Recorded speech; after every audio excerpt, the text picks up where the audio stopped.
دوسری جو ایک چیز ہم نے زیر بحث لائے تھے وہ 20 نکاتی ایجنڈا تھا جو امریکہ کے زیر سایہ طے پایا، جس میں کچھ مسلم ممالک بھی شامل ہیں پاکستان سمیت۔ اور یہ جو 20 نکاتی ایجنڈا دیا گیا یا معاہدے کا پروگرام دیا گیا، اس کے مطابق یہ ہے کہ دو قومی نظریہ پیش کیا جائے گا۔ دو قومی نظریہ وہ نظریہ جس کے تحت پاکستان بھی معرض وجود میں آیا، پاکستان اور انڈیا۔ یہ پہلے ہندوستان تھا یا برصغیر پاک و ہند کہلاتا تھا، تو دو قومی نظریے کی وجہ سے یہ پاکستان بنا اور وہ ہندوستان بن گیا۔ ایسا ہی ہوا۔ آپ لوگوں نے معاشرت علوم یا اگر کوئی سبجیکٹ پڑھا ہو یا جس نے بھی چھوٹی موٹی تاریخ پڑھی ہوگی اس کو اس چیز سے آگاہی ہوگی۔ تو ابھی وہاں پر بھی ایک دو قومی نظریے کی بنیاد ڈالی جا رہی ہے۔ اس دو قومی نظریے کے ذریعے یہ کہا جائے گا کہ فلسطین بھی علیحدہ ملک ہے اور اسرائیل بھی علیحدہ ملک ہے، لہٰذا ان دونوں کو دو علیحدہ علیحدہ ملکوں کی حیثیت میں سامنے لے آیا جائے۔ اب پاکستان بھی اس معاہدے کا حصہ، 20 نکاتی ایجنڈے کا حصہ بن رہا ہے۔ تو جب حصہ بنے گا تو پاکستان کو لا محالہ چاروں نہ چار اس معاہدے کی روح سے یہ کرنا پڑے گا کہ جہاں پاکستان فلسطین کو ایکسیپٹ کرے گا وہاں اسے اسرائیل کو بھی ایکسیپٹ کرنا پڑے گا۔ یعنی کہ پاکستان کو یہ کہنا پڑے گا کہ ہاں اسرائیل بھی ایک علیحدہ سے ملک ہے۔ تو ہماری جو مکمل تاریخ ہے نا قائد اعظم سے لے کے اب تک، اس میں اسرائیل کی نفی کی گئی ہے کہ اسرائیل کو ہم ملک تسلیم نہیں کریں گے۔ تو خواہ اب قائد اعظم کے فرمودات اور احکامات پہ ہم عمل کرتے ہیں یا نہیں ہیں،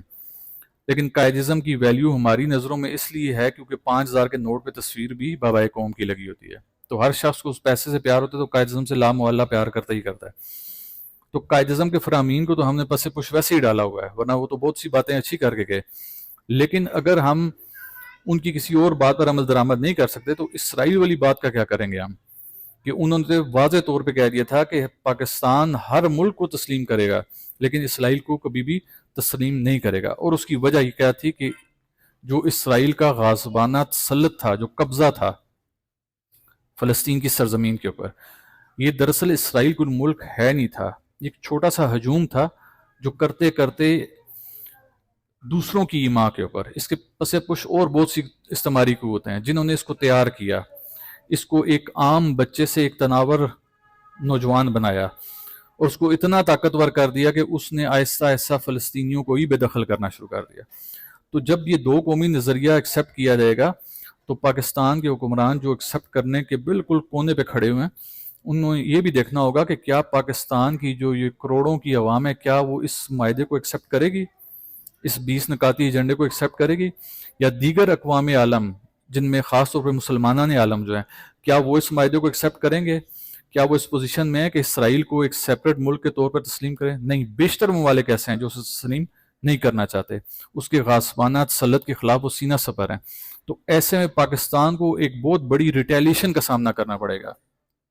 یعنی کہ آگے سے ایک ریٹیلیشن ہو سکتی ہے، عوام کی جانب سے ہو سکتی ہے، مذہبی تنظیموں کی جانب سے ہو سکتی ہے، مختلف گروہوں کی جانب سے ہو سکتی ہے کہ پاکستان کیسے اسے ایکسیپٹ کر رہا ہے۔ تو میں سمجھتا ہوں کہ ہمیں آرمی چیف صاحب کی صلاحیتوں پہ کوئی شک نہیں ہے، سید بھی ہیں، آرمی چیف بھی ہیں، ملک اس خطے کی ایک مضبوط ترین فوج کے سپہ سالار ہیں، ہمیں ان کی صلاحیتوں پہ شک نہیں ہے، لیکن انہیں یہ دیکھنا پڑے گا کہ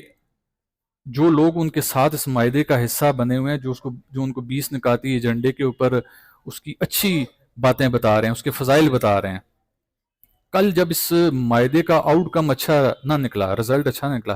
تو یہی لوگ پھر فضائل سے ہٹ کے مصائب کی طرف آ جائیں گے،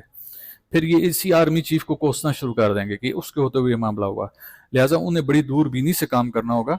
کہ اس 20 نکاتی ایجنڈے کو ایکسیپٹ کرنے سے پہلے یا اسرائیل کو تسلیم کرنے کو، ابھی جو ریومرز جو ایک ہوتا ہے نا باتیں چل رہی ہوتی ہیں مارکیٹ میں،